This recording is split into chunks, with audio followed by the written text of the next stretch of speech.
Can we have the next question from the mic number 2 in the rear section of the ladies, please? Hello. Good evening, sir. My name is Ruby Parker and I'm a dress designer. This is a question on behalf of my friend. She is a Muslim and she is married to a Hindu. Okay, but she follows Islam and the husband follows the Hindu religion. And she and her family, they are not comfortable regarding she married to a Hindu. Now, can you put some light on this, because she is very confused of what to do. She is madly in love with that man. If I understood your question, sister, you said that there is a Muslim girl who's married a Hindu boy and she's madly in love. What should she do? Is this the question, sister? Right. Has she got married or not? Yes, she is. Court marriage. Court marriage. Sister has said that there's a Muslim girl who's married a Hindu boy, she's madly in love. Court marriage, what should she do? The thing is there that Quran says in Surah Baqarah chapter number 2, verse number 221.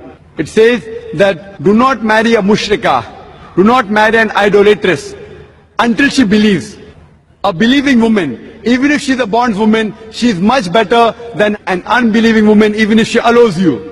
The verse continues that do not marry a mushrik man, do not marry an idolating man, even if he allows you, until he believes. A believing man, even if he's a bondsman, even if he's a slave man, he's far better than a mushrik man, unbelieving man, even if he allows you. So in Islam, a Muslim girl cannot marry a non-Muslim man. And as I told earlier, the reason is that if you have a vehicle, one tire of the vehicle is of a cycle, of a bicycle, and the other tire, it is of a truck. But naturally the vehicle will not run.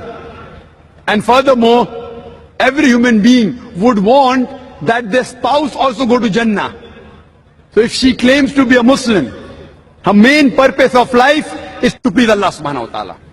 And as I told you, that the Quran says in Surah Nisa chapter 4, 48, Surah Nisa chapter 4, 116, that Allah will forgive any sin, but the sin of shirk, associating partners with God, He will never forgive.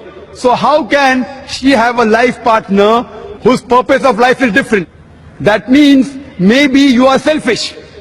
You want to go to Jannah, but you don't want your life partner to go to Jannah.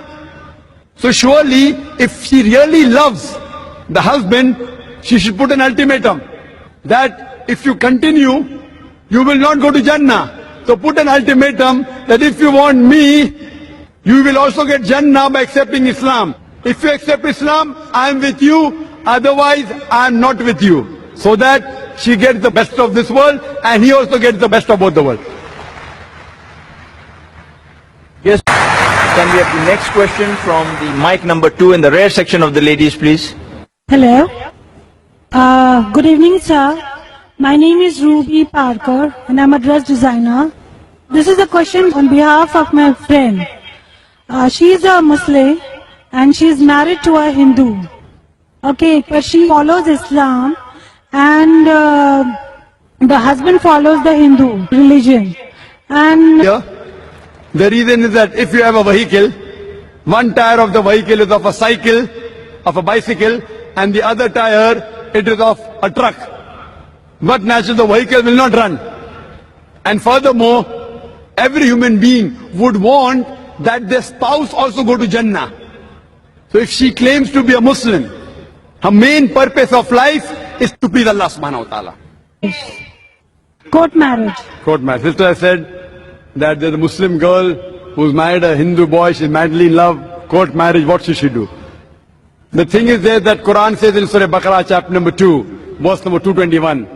It says that do not marry a mushrikah, do not marry an idolatress until she believes.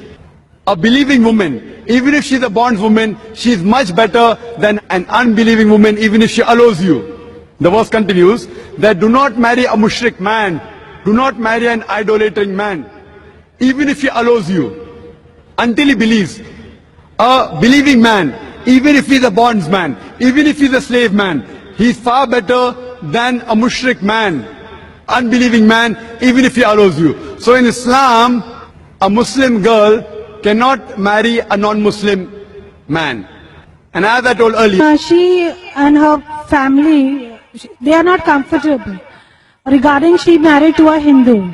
Now, can you put some light on this? Because she is very confused of what to do. She is madly in love with that man. if I understood your question, sister, you said that there is a Muslim girl who's married a Hindu boy and she's madly in love. What should she do? Is this the question, sister? Right. Has she got married or not? Yes, she is.